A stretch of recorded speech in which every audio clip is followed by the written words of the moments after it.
Sejam muito bem-vindos. Você está assistindo agora a nossa programação do culto online, através da rede de comunicação social da Igreja do Iguatemi. Estamos aqui ao lado do pastor Ibson Rus, que preparou uma mensagem especial para a nossa comunidade de hoje. Pastor, bom dia, um bom sábado. Conta para a gente sobre o que o Senhor preparou para nós. Muito bom dia, para a gente é uma satisfação estar com você aí em sua casa, participando deste culto. O culto de hoje ele tem uma abordagem voltada para a vida eterna. Hoje nós estamos perguntando como é o céu. Não tem como descrever isto se não for pela revelação da palavra de Deus. E a Bíblia nos dá algumas revelações a respeito da vida eterna, de como será o céu, e apresenta também características sobre a Nova Jerusalém. Hoje nós vamos ver como as pessoas que estão se preparando para a segunda vinda de Cristo devem viver. E mais do que isso, nós temos que entender que o céu é Jesus.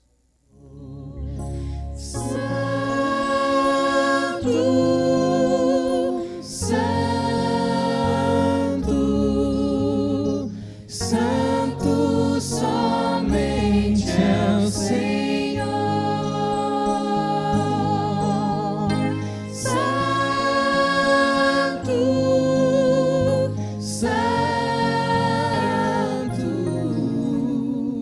Santo, somente é o Senhor.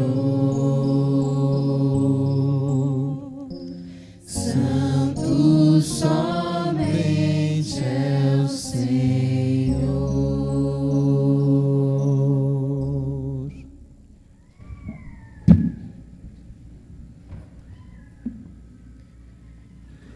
Querido e excelso Deus, cremos no que cantamos. Estamos aqui porque queremos ouvir a Tua voz. Tu nos fales ao coração por meio da Tua palavra e a atuação do Teu Espírito. Em nome de Cristo. Amém.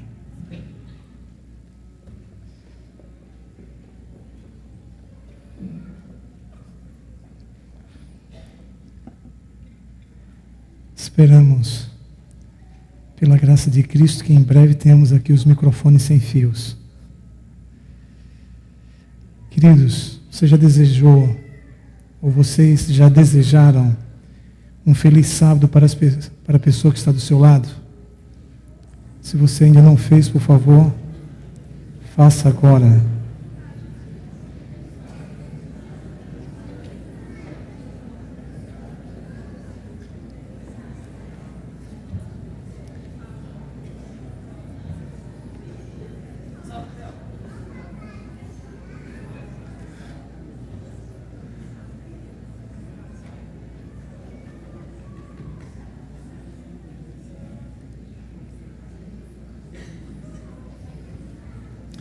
Muito bem.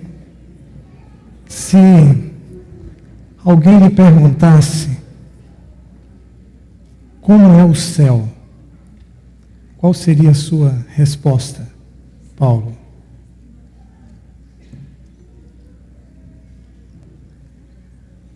Vou repetir. Se alguém te perguntasse como é o céu, qual seria a sua resposta?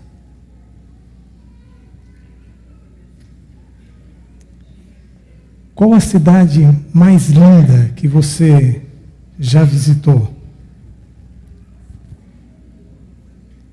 Alguém aqui vai por acaso dizer que é Gramado?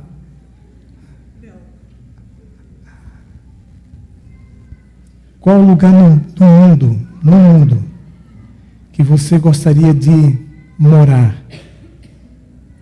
Hein, Winnie?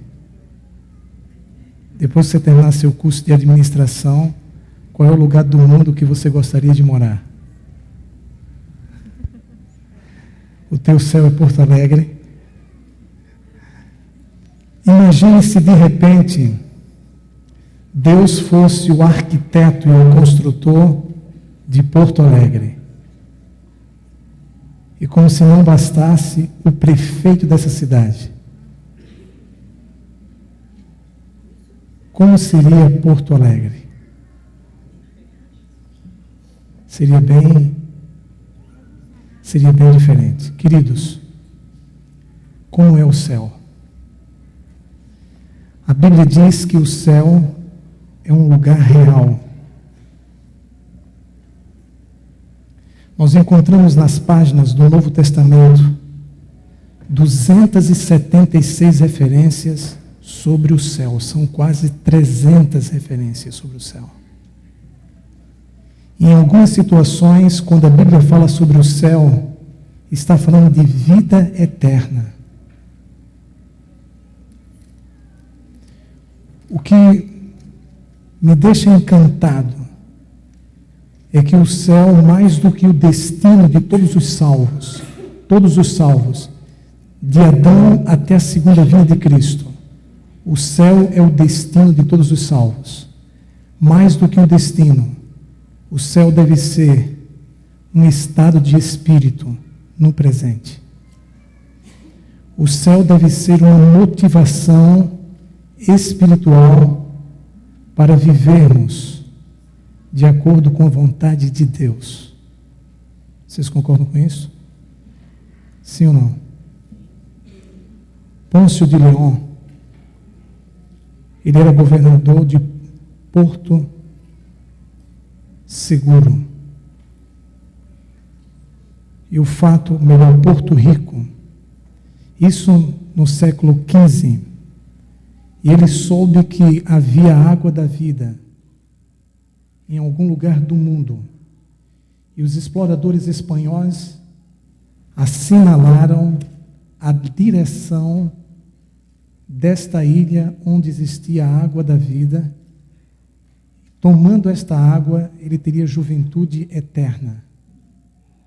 O fato, queridos, é que a história registra que ele deixou tudo para trás e, juntamente com 3 caravelas, sangrou o oceano em rumo à terra da água da vida.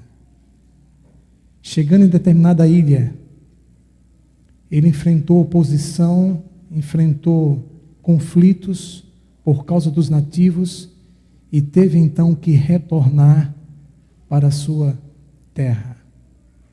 Por causa de uma ilusão, ele deixou tudo em busca da água da vida. Queridos, sinceramente, quando você crê em uma coisa,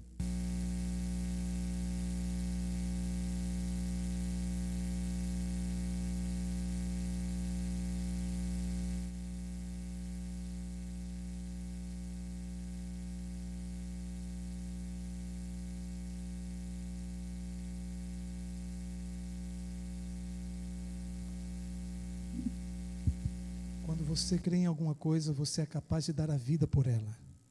Sim ou não?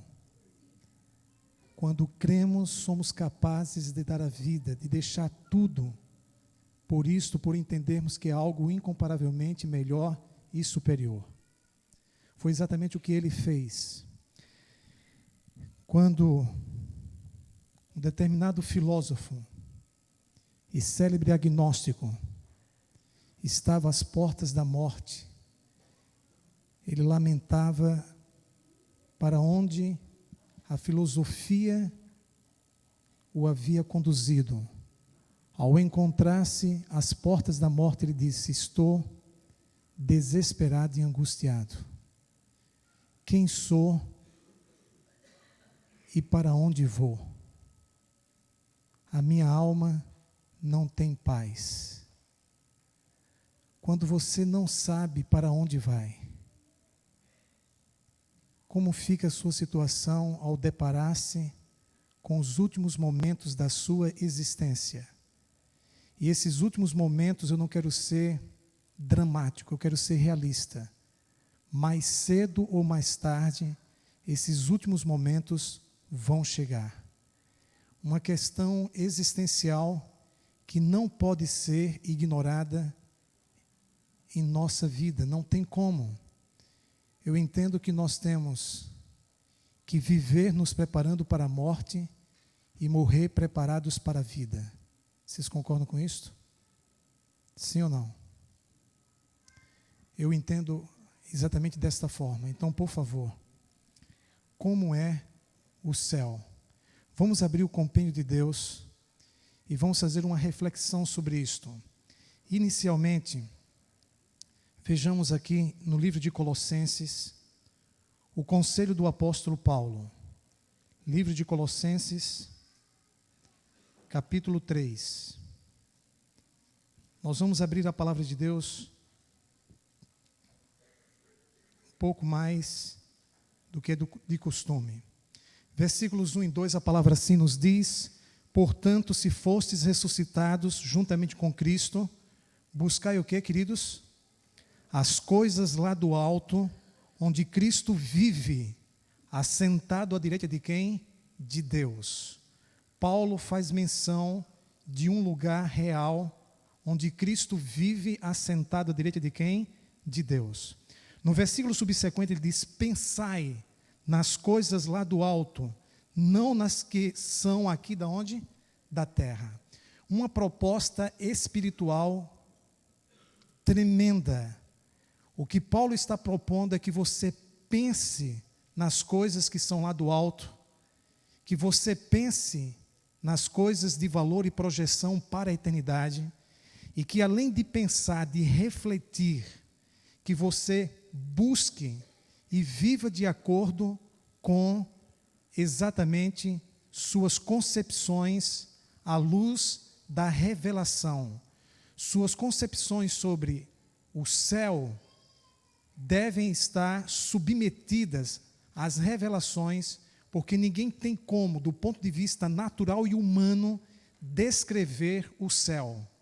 Então, a nossa imagem, conhecimento do céu está completamente baseado na palavra de Deus. E de acordo com o que nos foi revelado, reflita sobre isso, pense sobre isto. E uma vez que os nossos pensamentos determinam os nossos sentimentos, comportamento e relacionamento, esses pensamentos farão a diferença na sua vida no presente. Ellen White diz o seguinte: se nós queremos ser santos no céu, primeiro temos que ser santos na terra.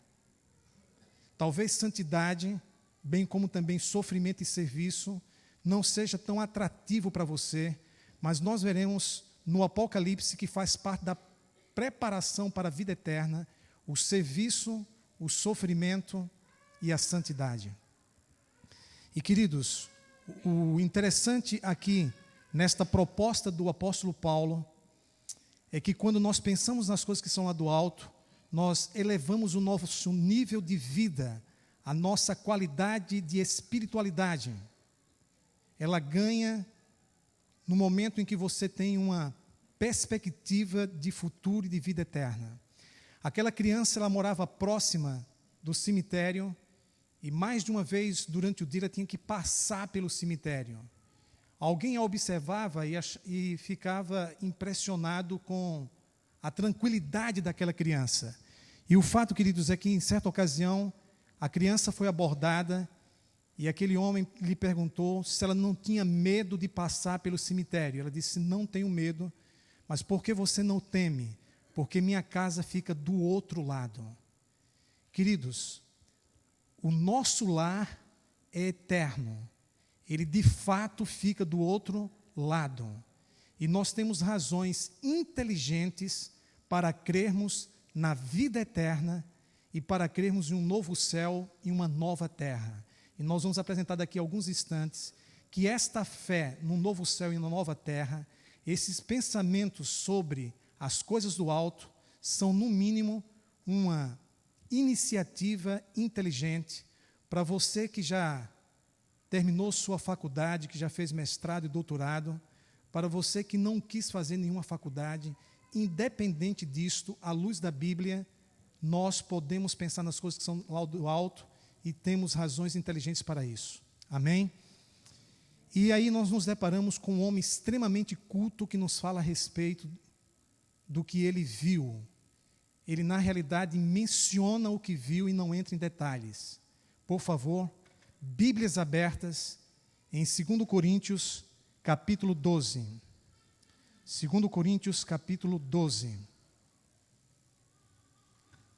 A palavra assim nos diz, a partir do versículo 1, o seguinte: Se é necessário que me glorie, ainda que não convém, passarei as visões e revelações de quem?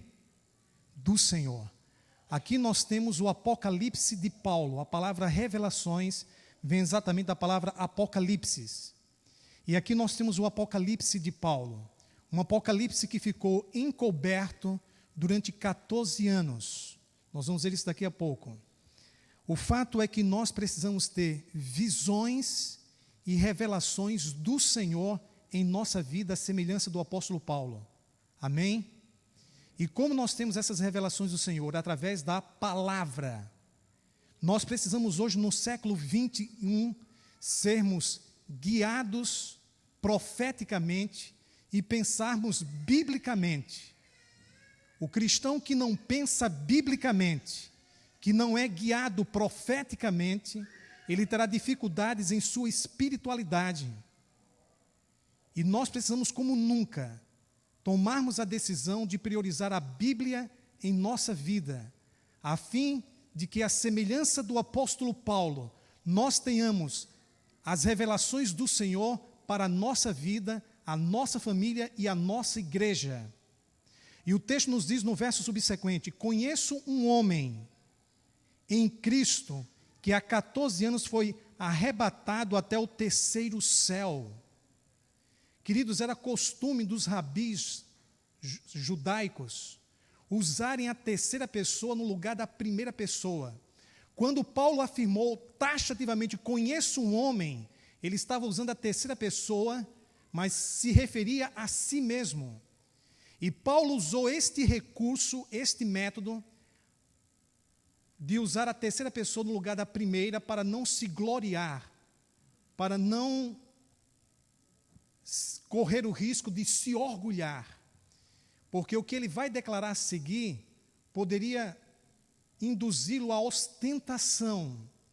E, queridos, por favor, como adventistas do sétimo dia, sejamos humildes como Cristo. Evite a ostentação. A ostentação nos leva ao orgulho. A ostentação alavanca o ego e nos deixa susceptíveis às tentações. A autoglorificação anula o triunfo da cruz em nossa alma. Quando de repente você se depara diante de uma pessoa que se orgulha de quem ela é, do que ela tem e do que ela faz, saiba que essa pessoa tem muito pouco de Cristo em sua vida. Saiba que a confiança dessa pessoa não está no Senhor, está em si mesma e na matéria. E essas pessoas geralmente são ostensivas e orgulhosas. E os orgulhosos são muito sensíveis. Os orgulhosos também são muito passíveis de resvalarem na sua espiritualidade. Nós não temos razões para sermos orgulhosos. Isso é inapropriado para a nossa vida cristã. Uma vez que tudo o que somos, temos e fazemos é pela graça de Deus. E em Deuteronômio, no capítulo 8, versos 17 e 18, existe um apelo. Eu gostaria que você abrisse o compêndio de Deus nesse texto, depois a gente retorna. Por favor, Deuteronômio, capítulo 8, versículos 17 e 18. O irmão Domício, leia para a gente, por favor. Deuteronômio 8, versos 17 e 18. Existe aqui, desde os dias de Moisés, um apelo para que nós sejamos extremamente equilibrados. E cuidado, queridos, para vocês não se orgulharem das coisas espirituais. Paulo aqui estava tomando um cuidado para não se orgulhar das coisas espirituais. Existem pessoas que se orgulham de serem humildes. Eu estou quase que preparando um diploma do humildão para dar para essa pessoa. Quando nós nos orgulhamos de coisas espirituais, corremos o risco de cair em pecado. Em certa ocasião, um maometano de oração foi surpreendido pelo diabo, que o acordou para ele orar, diz a fábula. E ele ficou intrigado: por que o diabo me acordou para eu orar? E afirma-se que um anjo do Senhor veio ao seu encontro e disse-lhe: para que você não falhe e tenha sempre do que se orgulhar. Pessoas que de repente se orgulham de sua vida de oração, que se orgulham porque não falta um dia de culto, que se orgulham porque são fiéis dizimistas. Cuidado para não se orgulharem das coisas espirituais. E Paulo estava tendo esse cuidado. E veja a recomendação de Deuteronômio 8, 17 e 18. O que é que diz, irmão Domício?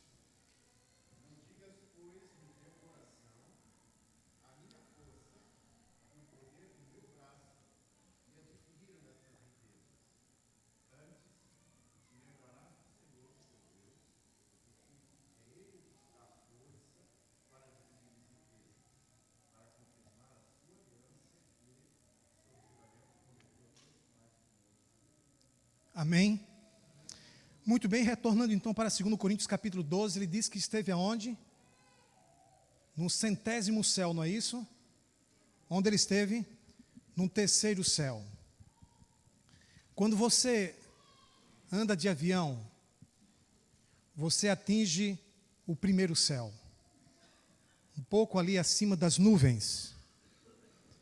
Quando você está andando de avião, você está no 1º céu. Privilégio este que Paulo nunca teve.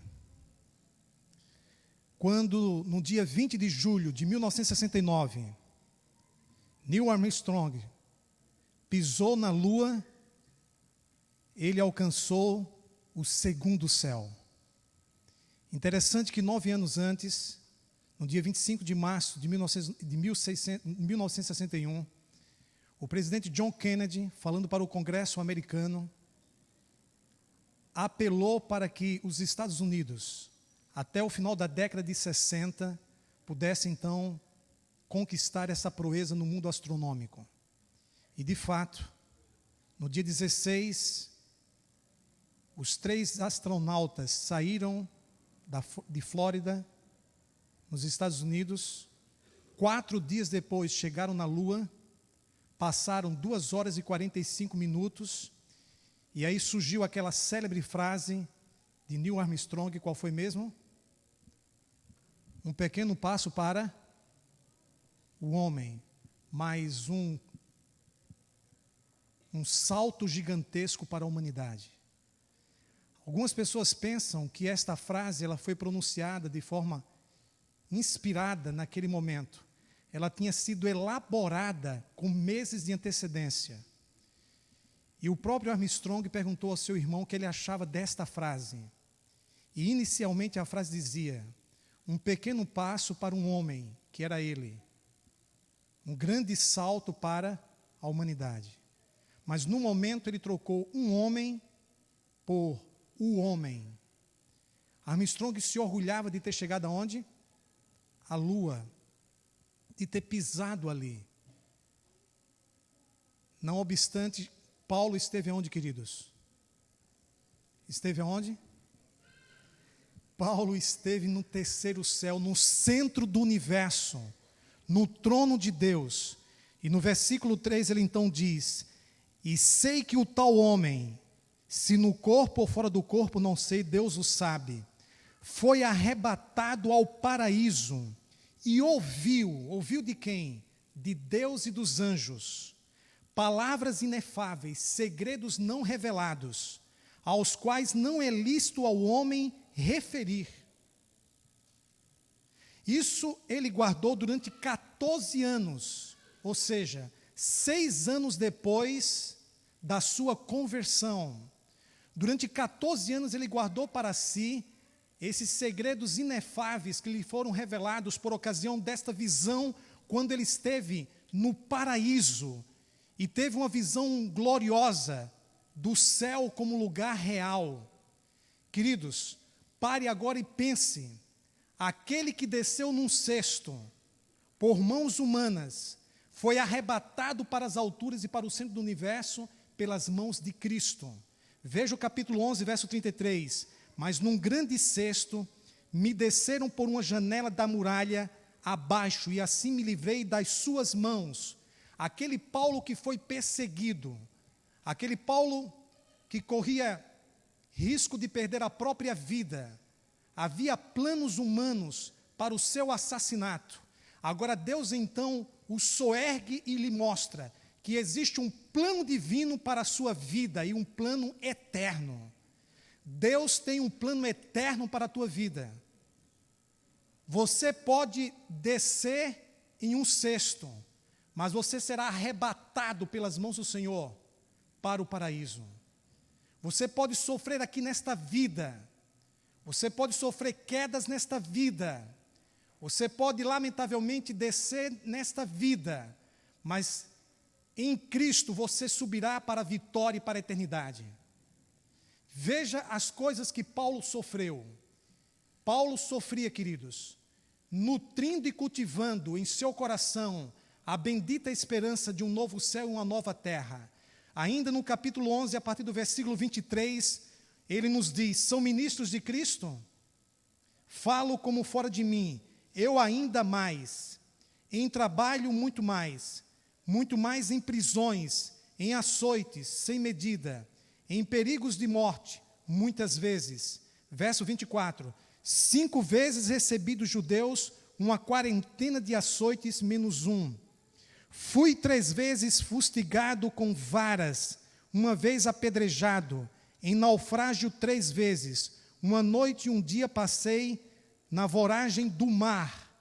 Versículo 26, em jornadas muitas vezes, em perigos de rios, em perigos de salteadores, em perigos entre patrícios, em perigos entre gentios, em perigos na cidade, em perigos no deserto, em perigos no mar, em perigos entre falsos irmãos, em trabalhos e fadigas, em vigílias muitas vezes, em fome e sede, em jejuns muitas vezes, em frio e nudez, além das coisas exteriores, ao que pesa sobre mim diariamente a preocupação com todas as igrejas. Diante desta escala, ou desta relação de sofrimentos que Paulo sofreu ao longo de décadas, ele dá um suprassumo que nos dá uma ideia de tudo que ele sofreu.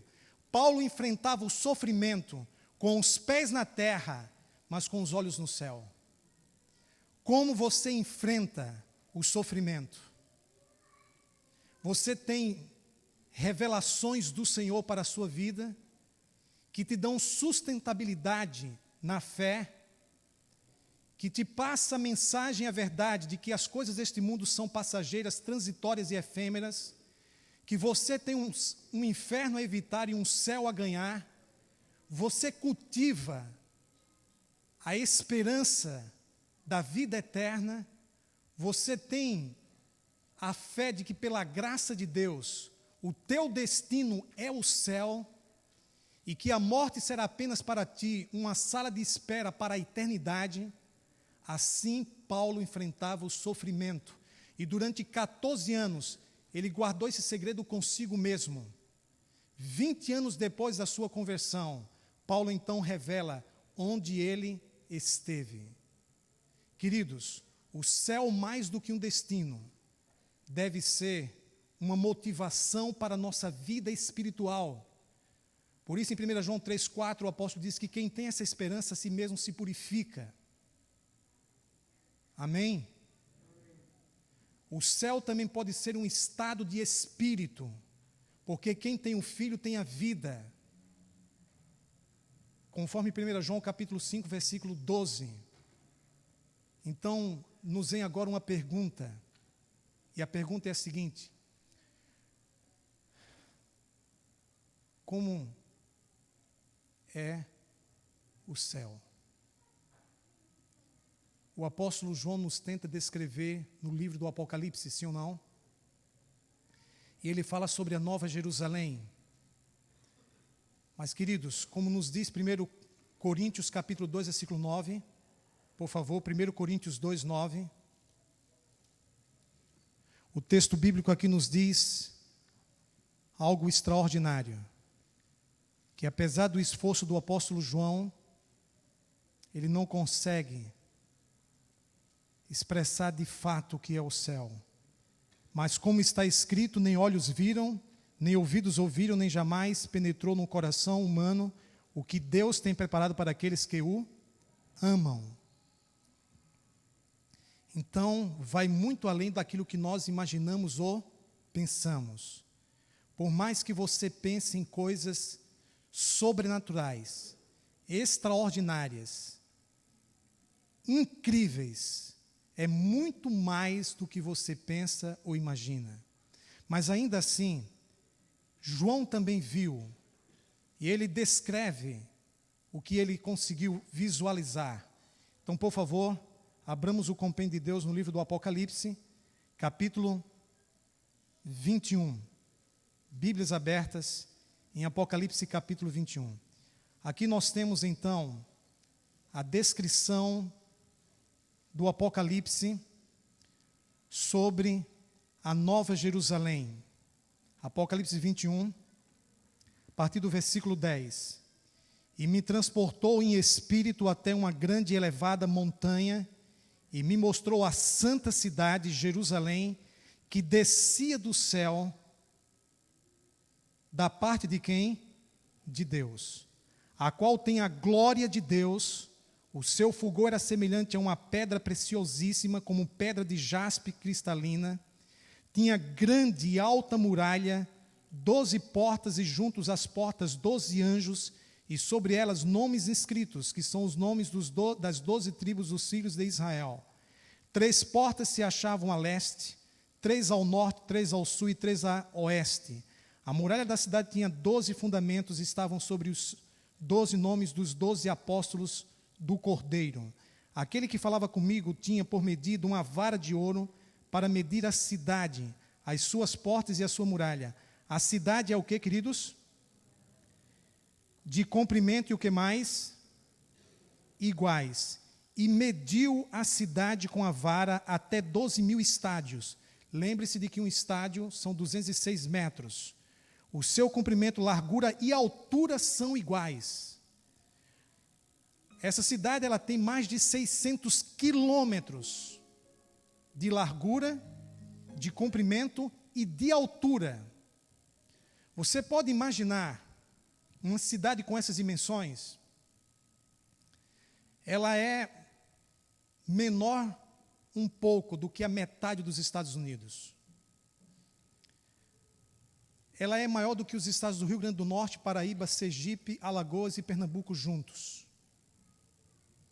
Essa cidade tem 600 quilômetros de altura. Os maiores prédios do mundo têm 1 quilômetro de altura. Já é uma obra arquitetônica excepcional. Agora vocês imaginem uma cidade com 600 quilômetros de altura. A 150 quilômetros você já atinge o espaço sideral. 600 quilômetros de altura. É uma cidade onde cabe várias vezes a população do mundo, de 7 bilhões de seres humanos. Essa cidade ela tem capacidade para comportar bilhões de seres humanos. Aí você então diz, pastor, como é possível haver uma cidade como esta? Vocês já imaginaram se nós tivéssemos que transportar esta igreja daqui para o centro de Porto Alegre? Seria uma tremenda mão de obra, sim ou não? Vocês já viram uma casa sendo transportada? Agora vocês imaginem uma cidade sendo transportada do centro do universo para este planeta. É o que a Bíblia está dizendo. Você acha isso incrível? Queridos, por favor, razões inteligentes. As maravilhas do presente nos dão provas convincentes de que Deus tem poder para realizar as maravilhas do futuro. Eu vou te declarar mais uma vez, olhe para mim, e se eu estiver errado, por favor, levante a sua mão e me corrija aqui e agora. As maravilhas do presente nos dão razões inteligentes para crermos que Deus cumprirá as maravilhas do futuro. A nossa galáxia, que é apenas uma entre mais de 400 bilhões de outras galáxias, ela foi chamada de Via Láctea a primeira vez pelos romanos no 2º século da nossa era. Em nossa galáxia, enxergava-se apenas 5 a 7 mil estrelas. Hoje sabe-se que existem mais de 100 bilhões de estrelas em nossa galáxia. Em nossa galáxia, para você sair de uma extremidade para outra, na velocidade da luz a 300 mil quilômetros por segundo, nesta velocidade você dá 8 voltas em torno da Terra em 1 segundo. Na velocidade da luz, para você sair de uma extremidade para outra da nossa galáxia, você leva 100 mil anos. De Adão até hoje, no cômputo bíblico, você estaria em apenas 6% da viagem. De Adão até hoje. Na velocidade da luz, a 300 mil quilômetros por segundo. E existe uma estrelinha que é apenas de quinta grandeza, chamada Sol. Eu não vou nem falar em Antares. Uma estrela de primeira grandeza. Entre 100 bilhões de estrelas você tem o Sol. Mais de 300 vezes mais de 300 vezes maior do que a Terra. Muitas vezes mais pesado do que o planeta. Está a 146 milhões de quilômetros de distância. A sua luz chega aqui em apenas 8 minutos. Se nós estivéssemos 1% mais próximos do Sol ou 1% mais distantes, não haveria vida nesse planeta, você não existiria. Você não estaria hoje aqui. A precisão matemática do Criador. O Deus que fez o Solzinho, que é um entre 100 bilhões de estrelas em nossa galáxia, que é um entre 400 bilhões de outras galáxias, esse Deus que fez o Solzinho, pode ou não fazer a Nova Jerusalém? Sim ou não? Por isso, Hebreus 11, verso 10, diz que ele é o arquiteto e construtor desta cidade. As maravilhas do presente me dão razões inteligentes de que ele pode cumprir as maravilhas do futuro. Mas a pergunta agora não é como é o céu, queridos. A pergunta é como vivem os habitantes do céu. Mais do que isto, como as pessoas devem preparar-se para viver nesta cidade de forma eterna. O Apocalipse nos diz como. Apocalipse capítulo 22, queridos, versículo 14. As pessoas que estão se preparando para a vida eterna, para morar nesta cidade, novos céus e nova terra, nos diz o versículo 14 o seguinte: bem-aventurados aqueles que lavam as suas vestiduras no sangue do Cordeiro, para que lhes assista o direito da árvore de quê? E entrem na cidade pelas portas. Você pode imaginar o primeiro passo que você vai dar dentro da cidade? Quando você entrar dentro dessa cidade, afirma-se que teremos 3 grandes surpresas. Ainda ontem, na reunião de oração, comentávamos sobre isso. Pessoas que nós pensávamos que jamais estariam na vida, sabe, lá, e vão estar. E você vai olhar para a pessoa e dizer: você aqui, eu não acredito. Pode acontecer isso? Sim ou não? Só não diga, por favor, quem são essas pessoas. Em contrapartida, você vai ter uma segunda surpresa, que na realidade será uma grande decepção. Pessoas que você pensava que estariam lá e não vão estar. E você vai procurar, dentre uma multidão incontável, pessoas de repente de sua família, pessoas de repente de sua rede de amizades, de sua igreja, que estavam aqui todos os sábados e que lamentavelmente não vão estar lá. E de repente é o teu marido, de repente é a tua mulher. Ninguém achou graça nisso, né? Mas temos que ser realistas. Mas por que não estarão lá? Por causa disso aqui. Não lavaram as suas vestiduras no sangue do Cordeiro. Não foram justificados pela fé, não viveram pela graça de Deus. E a graça sem obediência é uma desgraça. A terceira grande surpresa vai ser você estar lá. Olhar para si e dizer: não é possível. Eu estou aqui. Essa será das 3 a maior surpresa, é você estar lá. Ninguém diz amém? Novos céus e nova terra. Queridos, como nos preparamos para entrar nesta cidade? Nos preparamos vivendo a justificação pela fé, onde a suficiência da cruz de Cristo é mais do que necessário para a minha redenção. Quando eu olho para mim, não vejo como ser salvo, mas quando eu olho para Jesus, o Filho de Deus, estendido entre os céus e a terra, pendurado no madeiro do perdão, não vejo como me perder. Você não tem razões plausíveis, inteligentes, para perder a vida eterna, diante de tão grande salvação. Louvado seja Deus por isso, amém? Segundo, de acordo com o Apocalipse, nos preparamos para entrar nesta cidade, queridos. De acordo com os versículos 6 e 7. Disse-me ainda, estas palavras são o quê, queridos? Fiéis e verdadeiras. Nós não estamos falando de ilusão, de utopia, de fantasia. Nós estamos falando de algo real. As coisas invisíveis são tão reais e concretas quanto as coisas visíveis. Não se engane. Pensai nas coisas que são lá do alto. Buscai as coisas que são lá do alto. O fato de você não ver não quer dizer que não existe.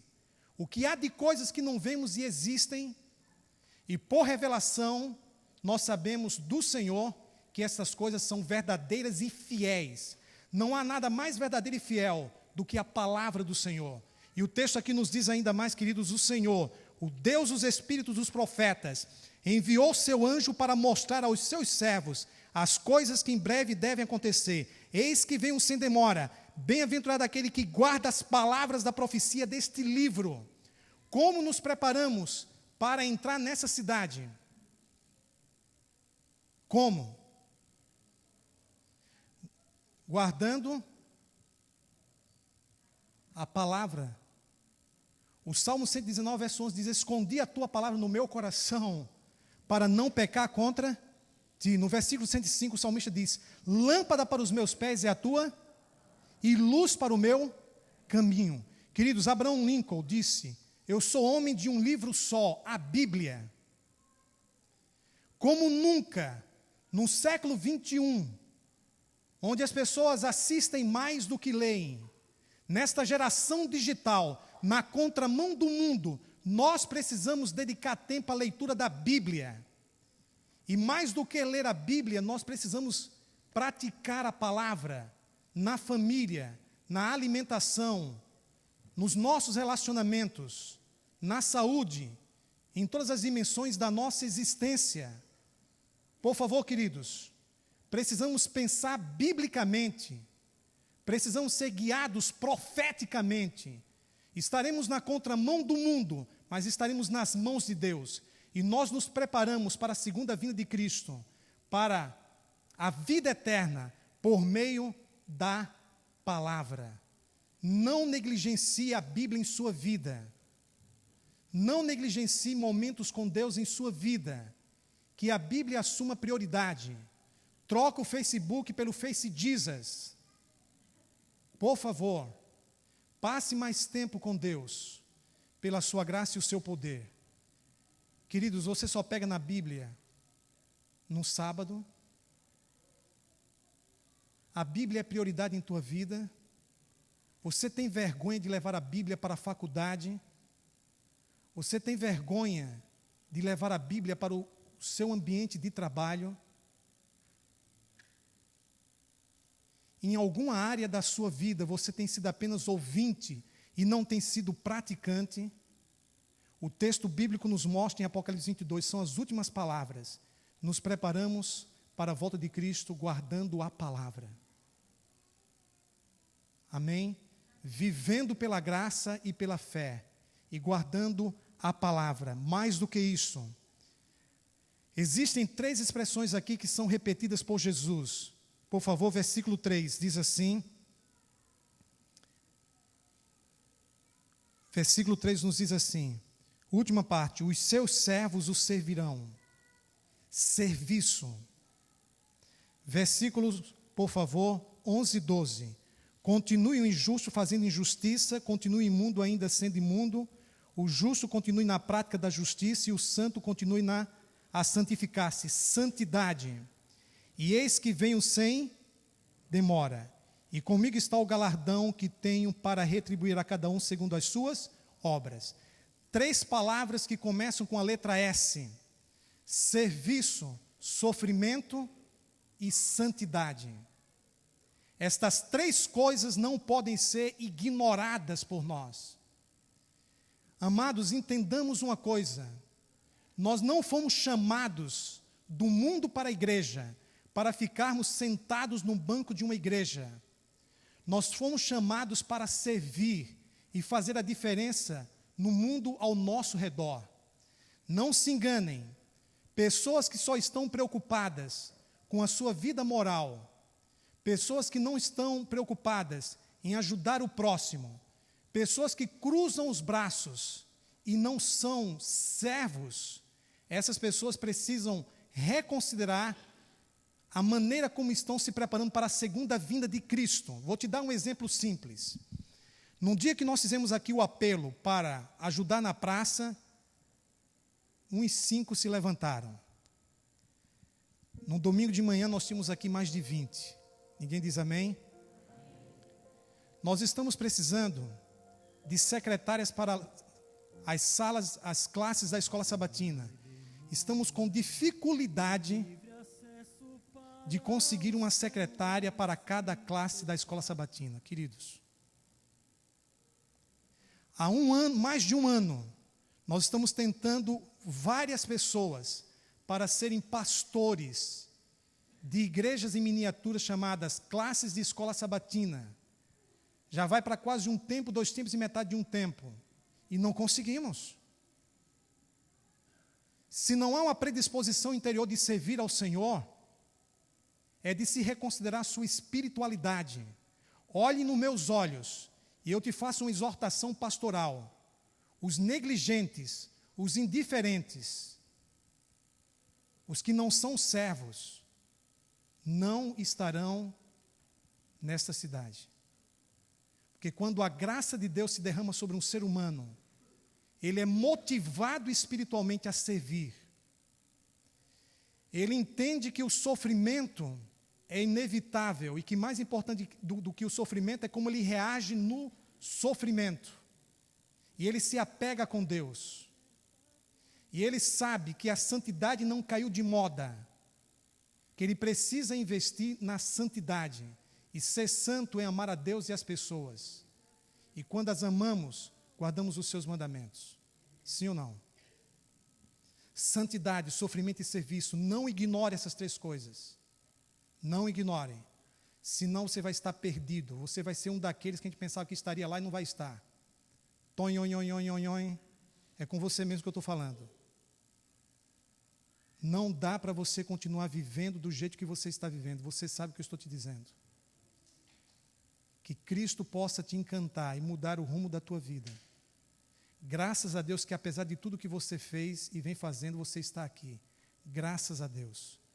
Que enquanto você está aqui, Deus pode dar um giro de 180 graus na sua vida. Amém? E Jesus disse que deixe o joio crescer junto com o trigo. Porque quem é trigo um dia pode se tornar joio. Quem é joio um dia pode se tornar trigo. Portanto, nenhum de nós está absolutamente seguro. Sabendo disso, que sejamos humildes e totalmente dependentes de Deus. Eu não ouço um amém? Mas como eu havia dito para vocês, há uma expressão que Jesus aqui repete 3 vezes. Por favor, queridos. Versículo 12, qual é a expressão? No versículo 12, eis que venho sem demora. Versículo 20, qual é a expressão? Eis que venho sem demora. E versículo, por favor, deixe-me encontrar aqui, versículo 7, qual é a expressão? Eis que venho sem demora. Jesus afirma 3 vezes aqui, eis que venho sem demora. E vamos ser realistas, já se passaram 2000 anos, né? Isso não é demora? Já se passaram 2000 anos. Porque Jesus ainda não veio, queridos. Somente um homem nos responde essa pergunta, nem Paulo, o Pedrão. Abra a palavra. Em 2 Pedro, capítulo 3, versos 8 e 9. Alguém pode abrir em Abacuque 2, 3. Quem pode abrir aqui em Abacuque, capítulo 2, versículo 3? Quem pode abrir em Abacuque, capítulo 2, versículo 3? Elias, Abacuque 2, 3. De que, querida? 2 Pedro, capítulo 3, versículos 8 e 9. Evandro, dê para a gente, por favor. Por favor, o que é que diz 2 Pedro, capítulo 3, versos 8 e 9?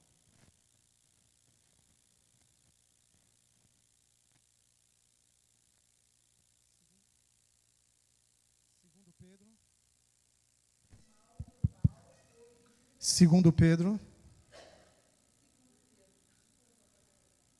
capítulo 3, versos 8 e 9. O que é que nos diz a palavra?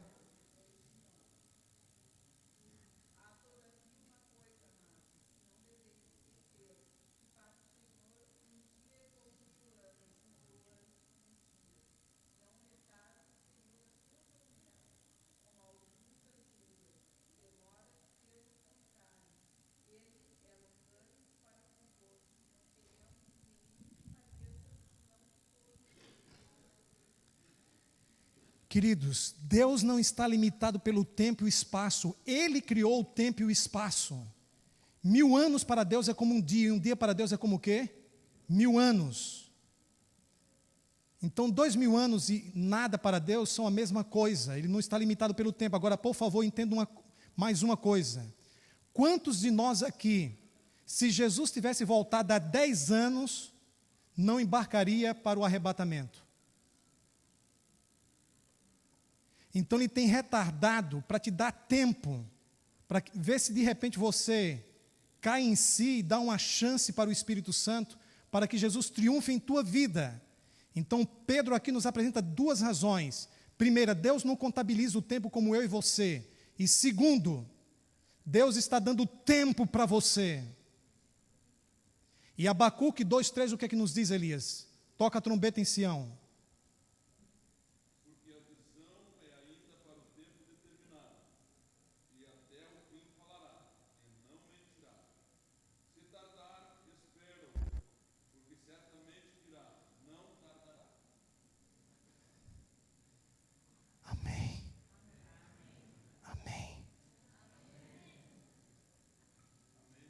Não tardará, certo o quê? Então, por favor,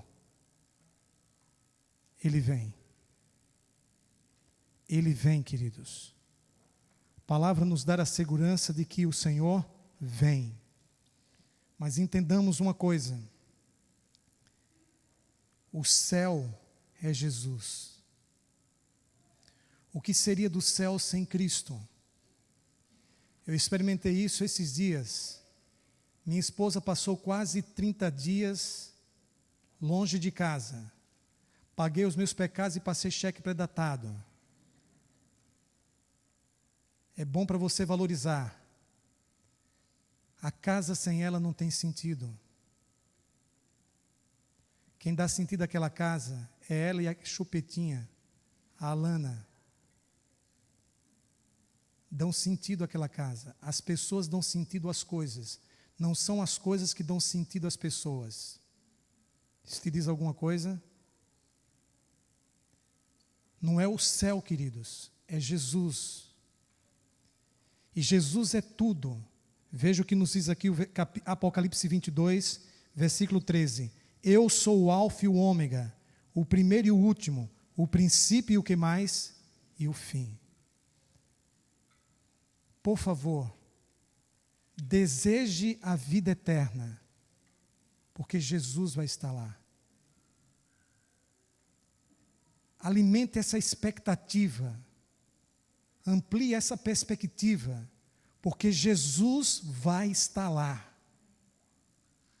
Que a graça de Deus se derrame sobre a sua mente e o seu coração.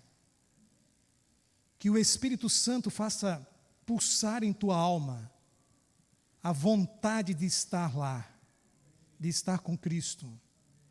Que a semelhança de Paulo, em 2 Timóteo, no capítulo 4, versículos 7 e 8, você possa dizer, queridos, 2 Timóteo, capítulo 4, versículos 7 e 8, Paulo estava, nos últimos momentos de sua vida, na prisão de Mamertina, em Roma. Nero havia ordenado a sua morte, ele seria degolado. E diante dessa situação, em 2 Timóteo capítulo 4, versículos 7 e 8, aquele que visitou o terceiro céu disse taxativamente: combati, completei, guardei, e agora a coroa da justiça me está, a qual o Senhor reto juiz me dará naquele dia, e não somente a mim, mas também a todos, inclusive a você, quantos amam a sua vinda. Aquela senhora memorizava textos bíblicos, muitos textos bíblicos, gostava de recitá-los e deixava as pessoas encantadas com a sua memória. Gradativamente ela foi perdendo a memória e esquecendo os textos, mas esse texto ela não esquecia. Nos últimos momentos de sua vida, ela foi se esquecendo do versículo 7 e só recitava o versículo 8. Foi esquecendo-se do versículo 8 até que finalmente ela não se lembrava de mais nada. E aí ela só dizia uma coisa: Ele, somente isto. Ele, Jesus, é tudo. Nós vamos ouvir agora uma música. Eu faço um apelo a você, para que Jesus de fato te encante, para que Jesus desperte em você o desejo da eternidade e de tão grande salvação pela sua graça.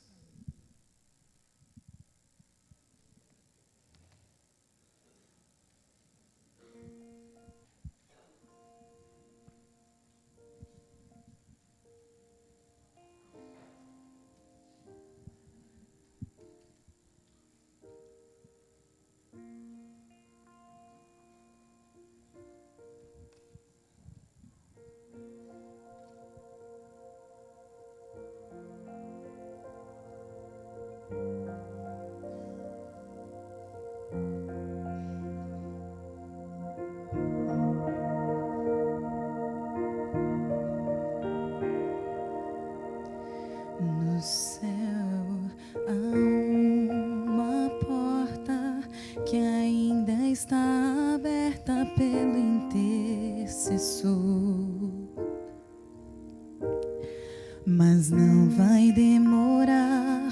O livre acesso para o céu vai se fechar. Jesus, a própria graça, em breve vai se levantar. Então irá falar: consumado está. Ainda existe graça, ainda existe salvação. Só pela intercessão do céu a porta não fechou. Jesus no santuário está e espera a sua decisão,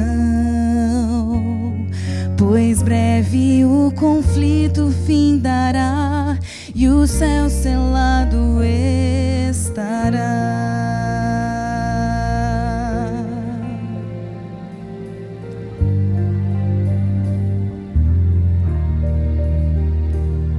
Não perca a grande chance de abrir a porta do seu coração a Deus.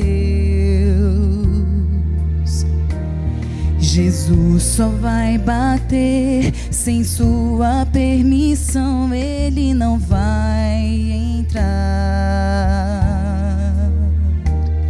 Não deixe de ouvir o Espírito de Deus falar. Somente Ele tem a chave de Davi. Ainda existe graça, ainda existe salvação. Só pela intercessão do céu a porta não fechou. Jesus no santuário está e espera a sua decisão, pois breve o conflito findará e o céu selado estará. A porta já está se fechando, por isso não demore mais. Venha para a luz e deixe as trevas, pois logo a grande esperança vai raiar. Ainda existe graça, ainda existe salvação. Só pela intercessão do céu a porta não fechou. Jesus no santuário está e espera a sua decisão, pois breve o conflito findará e o céu selado estará.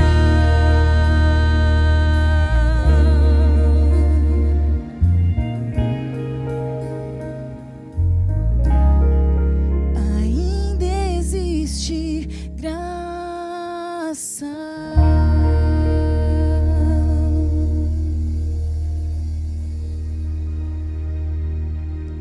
Jéssica, eu fico às vezes pensando na última pessoa que vai passar pela porta da graça. A última pessoa, ainda existe graça. Obrigado, Jéssica. Queridos, não queira ser essa última pessoa, mas existirá. Que a graça de Deus se derrame sobre o seu coração por meio da sua palavra. Que você tenha tomado no silêncio da sua alma a decisão de se preparar para a segunda vinda de nosso Senhor e Salvador Jesus Cristo. Que essa esperança te dê força, te dê razões para estar cada vez mais próximo de Cristo. Que você saia hoje daqui louvando a Deus por tão grande salvação. Fiquemos em pé para a oração. Santo, bendito, maravilhoso Deus e Pai, louvado sejas em Cristo pelas revelações do Senhor, pela visão que tem nos dado de um novo céu e uma nova terra. Louvado sejas pelo conhecimento destas revelações, que faz a diferença em nosso coração. Está tudo feito, Senhor. Nós cremos em Tua pessoa, em Tua palavra, em Teu poder, em Tua promessa. Nós cremos de que sem demora o Senhor há de vir. Que amemos a vinda de Cristo. Que sintamos saudades de Jesus. Que cultivemos em nossa mente e coração, por meio de reflexões a vida eterna. Que Tu sejas com cada um de nós, ó Deus, aumentando a nossa fé e aumentando a nossa paixão por Jesus Cristo. Que entendamos que mais do que um destino, o céu é uma motivação. O céu é um estado de espírito, porque o céu é Jesus. E Ele é quem dá sentido, Ele é tudo, o alfa e o ômega, o princípio e o fim. Louvado sejas pela grandeza excepcional da pessoa de Jesus Cristo.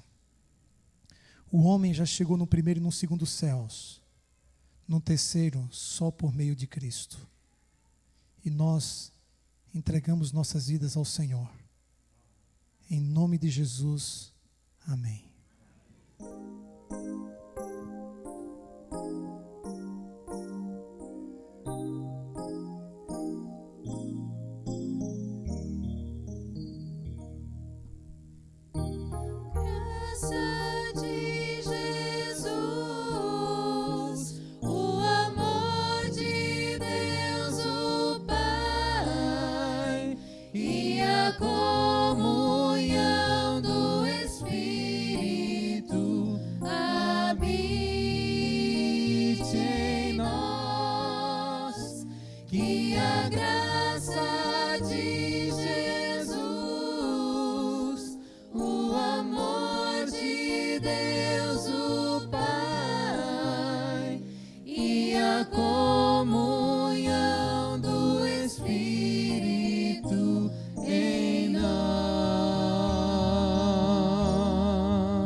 Amém.